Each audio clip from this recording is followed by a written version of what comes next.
Hey there, and welcome back.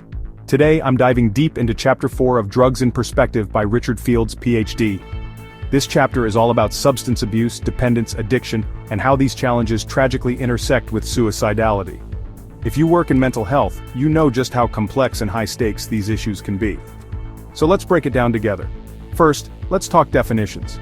Substance abuse and dependence aren't just about using too much too often. According to the Diagnostic criteria, it's about compulsive use, losing control and continuing anyway, even when it's obviously causing harm. Now, the 3 C's of addiction really hit home. Compulsion, the overpowering urge to use. Lack of control, being unable to stop once you start. And consequences, using even when your health, your job, or your relationships are on the line. These are the patterns that define and reinforce the addiction cycle. It's also important to recognize that early-stage users might look totally functional. But as time goes on, late-stage users run into medical issues, legal problems, and relationships that break down under the weight of addiction. Denial is a huge part of this, not just for users but for families too. Sometimes, loved ones enable the behavior, making it even harder to break the cycle. That's where codependency takes root. When I'm assessing someone, I ask about the frequency and quantity of use, cravings, blackouts, and the fallout they've experienced. These questions paint a picture of severity and help guide interventions.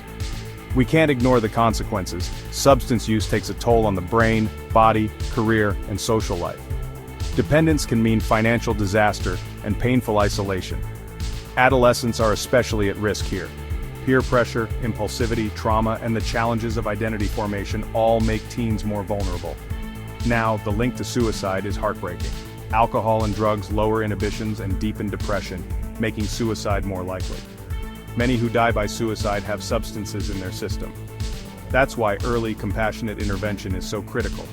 Remember, screening is a quick check-in, while assessment is a detailed roadmap for diagnosis and treatment. Addiction is a complex disease, often hidden behind denial and stigma.